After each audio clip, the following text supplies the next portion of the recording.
날마다 쓰는 나의 신앙일기 TV 데일리 큐티 나무향기입니다. 오늘은 데살로니가 후서 3장 10절에서 12절을 묵상하겠습니다. 우리가 너희와 함께 있을 때에도 너희에게 명하기를 누구든지 일하기 싫어하거든 먹지도 말게 하라 하였더니 우리가 들은즉 너희 가운데 게으르게 행하여 도무지 일하지 아니하고 일을 만들기만 하는 자들이 있다 하니 이런 자들에게 우리가 명하고 주 예수 그리스도 안에서 권하기를 조용히 일하여 자기 양식을 먹으라 하노라. 데살로니가 성도들이 가지고 있던 문제는 일하지 않고 게으르게 지내려는 사람들이 있었다는 것입니다. 이 문제는 사람의 게으른 본성의 문제일 수도 있지만 잘못된 가르침이 만들어낸 나쁜 결과일 수도 있습니다. 데살로니가 성도들은 마지막 때에 대한 잘못된 가르침을 가지고 있었습니다. 그것이 사람들을 게으르게 만든 것 같습니다. 만약 곧 이 세상에 종말이 온다고 생각하면 누구라도 열심히 일을 하고 싶은 생각이 들지 않을 것입니다. 오히려 곧 세상에 종말이 오는데도 이 세상의 일을 하느라 모든 시간을 다 쓰고 있는 사람들이 어리석게 보일 것입니다. 이제 세상의 마지막이 되었으면 모든 것을 뒤로 하고 오직 복음을 전하며 주님을 예배하는 데 최선을 다해야 한다는 논리를 펴게 될 것입니다. 그리고 그런 논리는 매우 강하게 영향을 미쳐서 사람들이 자신의 생업을 버리고 모든 재산을 모아 먹고 마시고 지내다가 세상의 마지막을 맞이하자는 무리들이 일어나게 될 것입니다. 그런데 그것은 하나님의 뜻이 아닙니다. 하나님께서 사람들로 세상의 마지막이 언제인지 알지 못하게 하신 이유는 데살로니가 성도들처럼 살지 않게 하려 하신 것입니다. 만약 세상의 마지막이 언제인지 정확히 안다면 데살로니가 성도들처럼 사는 것이 당연할 것입니다. 그러나 하나님께서는 사람들에게 세상의 마지막이 언제인지 정확히 알려주시지 않았습니다. 사도 바울조차도 세상의 끝이 언제인지 알지 못했습니다. 그는 세상의 마지막에 어떤 일들이 있을 것인지 하나님께 계시를 받았지만 그것이 그가 세상의 끝이 언제인지 계산하기 위해 사용되지 않았습니다. 하나님께서 세상 끝에 대한 여러 징조들을 말씀해 주신 것은 이 세상의 마지막이 반드시 있다는 것을 알려주시기 위함입니다. 그렇습니다. 주님께서 약속하신 대로 주님의 재림은 반드시 일어날 것입니다. 그러나 그날이 언제인지는 알지 못합니다. 그러므로 우리는 어떻게 살아야 하겠습니까? 주님이 오늘 당장이라도 오실 수 있다고 생각하며 그렇게 경건하게 살아가야 할 것입니다. 또한 주님께서 나의 시대에 오시지 않을 수도 있다고 생각하며 다음 세대를 위한 계획을 세우고 그들이 올바로 신앙생활을 할 수 있도록 모든 것을 준비해 주는 것이 필요합니다.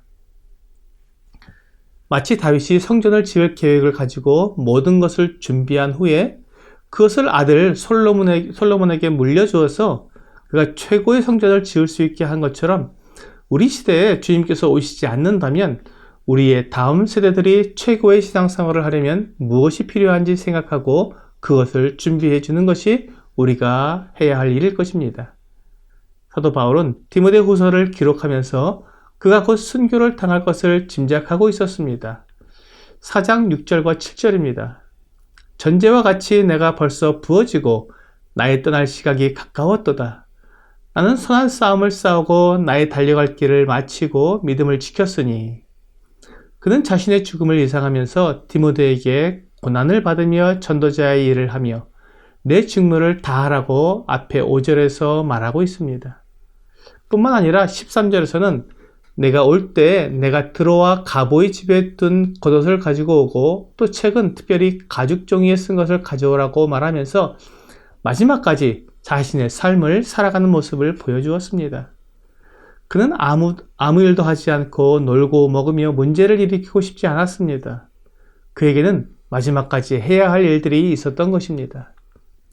주의 날에 대한 오해 때문에 빚어진 종말에 대한 잘못된 가르침이 데살로니가 성도들을 어렵게 만들어 아무 일도 하지 않고 집집마다 돌아다니며 오늘은 이 집에서 먹고 마시고 내일은 저 집에서 먹고 마시자고 하는 것입니다. 그렇게 하면서 그들은 주님의 다시 오심을 기다리는 경건한 성도의 모습으로 자기를 포장합니다. 주님의 다시 오심을 기다리면서 이 세상에 미련을 두지 않고 오직 주님만 기다리는 모습으로 자신의 게으름을 포장한 것입니다. 바울은 그런 사람들에게 분명한 어조로 말하고 있습니다. 본문 12절입니다. 이런 자들에게 우리가 명하고 주 예수 그리스도 안에서 권하기를 조용히 일하며 자기 양식을 먹으라 하노라.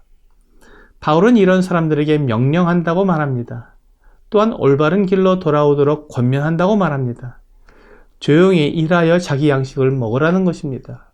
시끄럽고 요란스럽게 일을 만들지 말고 얌전히 묵묵하게 자기 일을 하라는 것입니다.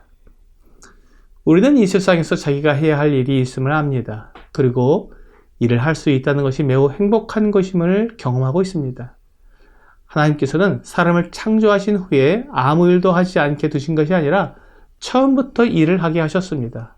사람은 일을 하도록 창조되었고 이를 통해서 하나님께 영광을 돌리게 되어 있습니다. 하나님께서 사람에게 맡기신 일은 사람이 먹고 마시기 위해 일을 하게 하신 것만 아니라 하나님을 위해 이 세상을 다스리는 일을 하게 하셨습니다.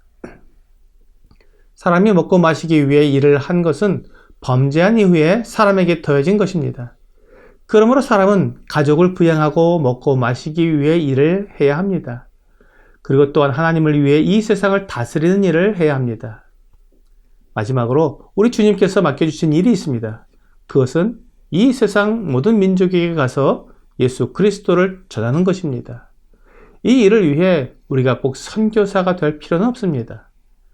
지금 내가 있는 곳에서 예수 그리스도를 전하면 그것이 땅끝까지 가서 복음을 전하는 것과 같은 것이 됩니다.